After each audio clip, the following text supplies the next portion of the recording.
And for more on this, I want to bring in MSNBC contributor Sam Stein, managing editor of The Bulwark. So we saw former President Obama return to the campaign trail this weekend. Let's play a little bit more of his message.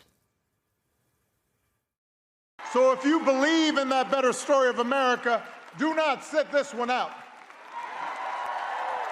Vote for leaders like Abigail who believe it too. We need leaders like Mikey, public servants who are in it for the right reason, who are focused on the future, and who will always stay connected to the people that they were elected to serve. Sam, is the former president an effective messenger for Democrats in this moment? What's his role in the party right now? Well, it's been interesting. He's been speaking out more and more aggressively during the Trump years than I think a lot of people suspected. And his people basically say he understands the urgency of the moment. He, like many other people, feels that the guardrails are simply not there anymore. The country's drifting in a dangerous direction. At the same time, they are also cognizant of the need for new Democratic figures and voices to emerge, and that if he is out there too regularly, too publicly, he could end up overshadowing them just by virtue of being an ex-president and one of the most famous politicians on the planet.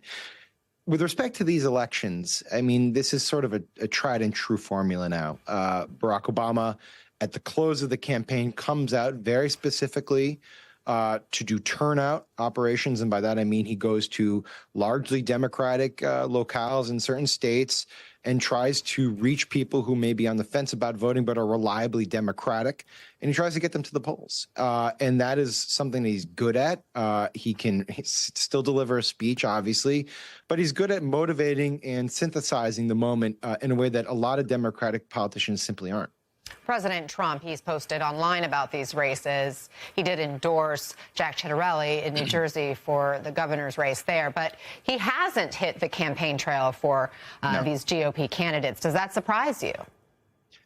Not really. It would have been very difficult for both of those candidates to have Donald Trump on the campaign trail for a couple different reasons. One, in Virginia specifically, it's just been decimated by government cuts. The shutdown has not helped matters, but there's a bunch of federal workers in the state who demonstrably have been worse off over the past 9-10 months.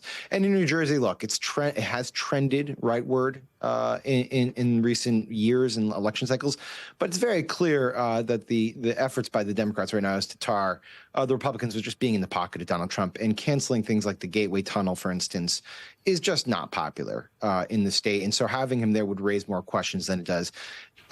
Presidents, incumbents are never really that welcome on the trail during these off-year elections. The same is true of Joe Biden in Virginia. Barack Obama in Virginia in 2017 was problematic. So it doesn't surprise me.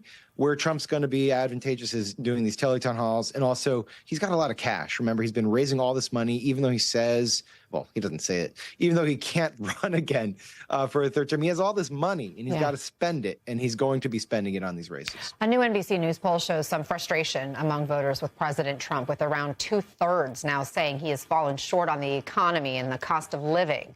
How much are Tuesday's elections going to be a referendum on Trump?